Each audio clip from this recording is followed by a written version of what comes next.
الرحمن الرحیم۔ شروع کرتا ہوں اللہ تعالیٰ کے بابرکت نام سے جو بڑا مہربان اور نہایت رحم والا ہے۔ علی وائس کے سننے والے معزز سامعین، السلام علیکم۔ حضرت سلیمان فارسی رضی اللہ تعالیٰ عنہ کا شمار اسلام کے عظیم صحابہ کرام میں ہوتا ہے۔ آپ کا اصل نام روزبہ تھا اور آپ کا تعلق فارس ایران کے ایک مذہبی خاندان سے تھا۔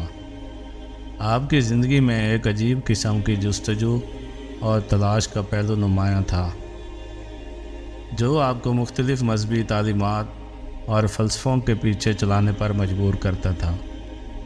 حضرت سلیمان فارسی کی زندگی میں اسلام قبول کرنے سے پہلے کئی مذاہب کی طرف رجوع کرنا ان کی حق کی تلاش کی عکاسی کرتا ہے۔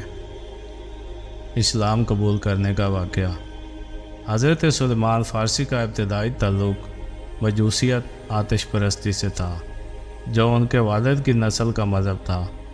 بچپن ہی سے وہ اپنے والد کے مذہبی امور میں معاون تھے اور مذہبی تعلیمات پر عمل پیرا رہتے تھے، لیکن وقت گزرنے کے ساتھ ساتھ آپ نے محسوس کیا کہ یہ دین ان کی روحانی تسکین کے لیے کافی نہیں ہے۔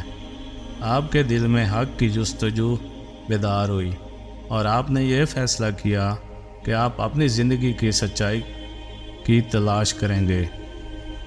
ایک روز حضرت سلیمان نے ایک مسیحی عبادت گاہ دیکھی جہاں عبادت کرنے والوں کی حالت اور ان کی تعلیمات نے آپ کے دل پر گہرا اثر ڈالا۔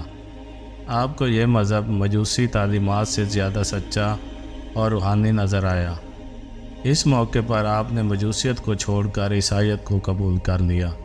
کچھ عرصے بعد آپ نے مختلف عیسائی معلمین کے ساتھ وقت گزارا، لیکن ایک دن آپ نے نجران کے ایک عالم سے سنا کہ ایک نیا نبی عرب کی سرزمین پر مبعوث ہونے والا ہے۔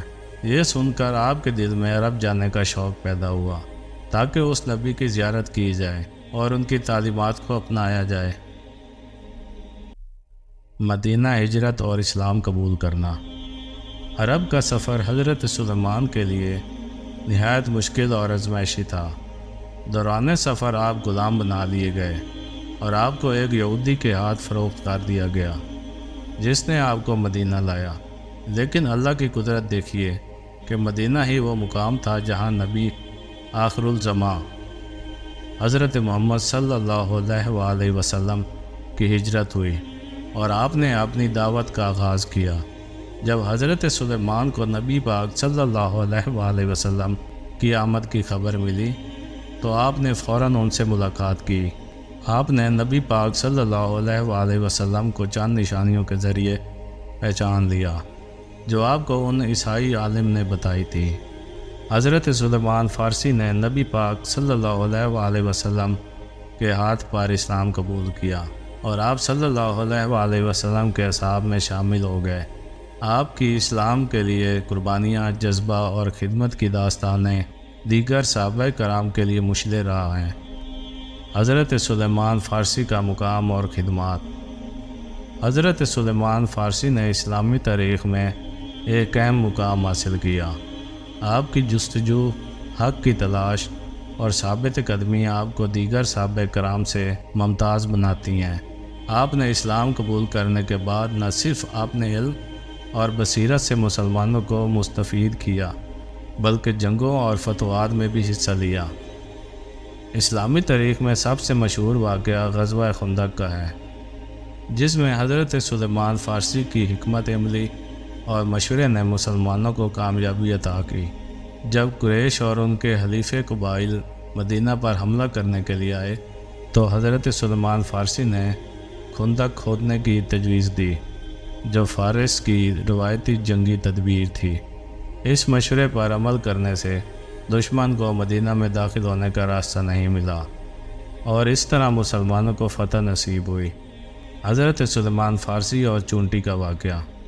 حضرت سلیمان فارسی کے بارے میں ایک مشہور حکایت یہ ہے کہ ایک دن آپ ایک باغ میں آرام فرما رہے تھے۔ آپ کی نظر ایک چھوٹی سی چونٹی پر پڑی جو بڑی محنت اور لگن سے اپنے راستے پر چل رہی تھی۔ یہ چونٹی بار بار ایک دانے کو اٹھانے کی کوشش کر رہی تھی، لیکن ہر دفعہ وہ دانہ اس کے منہ سے گر جاتا اور وہ دوبارہ اپنی محنت شروع کر دیتی۔ حضرت سلیمان فارسی رضی اللہ تعالیٰ عنہ نے اس منظر کو بغور دیکھا اور اللہ تعالیٰ کی قدرت پر غور کرنے لگے۔ آپ کی اس چونٹی میں کئی سبق نظر آئے: صبر، محنت اور ہمت۔ چونٹی کی مستقل مزاجی نے حضرت سلیمان کو یہ سکھایا کہ اللہ کی راہ میں کبھی بھی مشکلات سے گھبرانا نہیں چاہیے۔ جب ایک چھوٹا سا جاندار اتنی محنت اور جستجو کر سکتا ہے تو انسان کو اپنے مقصد کے حصول کے لیے کتنی محنت اور عزم کی ضرورت ہوتی ہے۔ حضرت سلیمان نے چونٹی سے یہ بھی سیکھا کہ کبھی بھی چھوٹے کام یا معمولی کوشش کو کم نہیں سمجھنا چاہیے۔ انسان کی ہر محنت اور جد و جہد اللہ تعالیٰ کے ہاں مقبول ہے، بشرطے کہ وہ نیت اور خلوص سے کی جائے۔ چونٹی کا بار بار دانے کو اٹھانے کی کوشش کرنا اس کے بلند ارادے کی عکاسی کرتا ہے۔ حضرت سلیمان کو اس چونٹی کے عمل میں صبر اور ثابت قدمی کی مثال نظر آئی، اور انہوں نے اس سے یہ نتیجہ اخذ کیا کہ دنیا میں کامیابی کا راز مستقل مزاجی اور صبر ہے۔ چونٹی سے سبق۔ یہ حکایت ہمیں زندگی میں محنت، صبر اور ہمت کی اہمیت کو سمجھاتی ہے۔ کبھی بھی مشکلات یا ناکامی سے مایوس نہیں ہونا چاہیے، بلکہ چونٹی کی طرح دوبارہ کوشش کرنی چاہیے۔ حضرت سلیمان فارسی نے اس واقعے سے جو سبق سیکھا وہ بعد کی زندگی میں بھی آپ کی شخصیت کا حصہ رہا۔ آپ ہمیشہ صبر و تحمل اور حوصلے سے کام لیتے اور لوگوں کو بھی یہ نصیحت کرتے تھے کہ کبھی بھی مایوس نہ ہوں۔ حضرت سلیمان فارسی کی زندگی کا یہ واقعہ ہمیں یہ بھی یاد دلاتا ہے کہ اللہ تعالیٰ نے ہر جاندار میں ایک خاص قسم کی حکمت اور سمجھ بوجھ رکھی ہے۔ انسان کے لیے ضروری ہے کہ وہ اللہ کی مخلوقات سے سبق حاصل کرے اور ان کی محنت، لگن اور کوشش کو دیکھ کر اپنی زندگی میں اس کو نافذ کرے۔ اخلاقی تعلیمات اور آپ کا کردار۔ حضرت سلیمان فارسی کی زندگی سے ہمیں کئی اخلاقی تعلیمات حاصل ہوتی ہیں۔ آپ کی حق کی تلاش، اسلام قبول کرنے کی داستان اور نبی پاک صلی اللہ علیہ وآلہ وسلم کے ساتھ گزرے لمحات سب مسلمانوں کے لیے رہنمائی فراہم کرتے ہیں۔ آپ نے اپنے علم اور تجربات کو مسلمانوں کی فلاح کے لیے استعمال کیا اور ہمیشہ سچائی اور عدل کی تعلیمات کو فروغ دیا۔ آپ کا یہ قول بھی مشہور ہے، کامیابی کی کنجی صبر ہے، اور صبر کے بغیر انسان دنیا کی کسی بھی راہ میں کامیاب نہیں ہو سکتا۔ آپ نے اپنی زندگی میں اس قول کو عملی جامہ پہنایا اور ہمیشہ اللہ کی رضا کے لیے اپنی محنت جاری رکھی۔ حضرت سلیمان فارسی رضی اللہ تعالیٰ عنہ کی زندگی ہمیں یہ سبق دیتی ہے کہ جب تک انسان کو سچائی کی تلاش ہے وہ ہمیشہ ترقی اور خوشحالی کی راہ پر گامزن رہتا ہے۔ آپ کی داستان نہ صرف مسلمانوں کے لیے بلکہ ہر انسان کے لیے ایک مثال ہے۔ کبھی بھی حق کی تلاش کو ترک نہ کریں، چاہے راہ میں کتنی ہی مشکلات کیوں نہ آئیں۔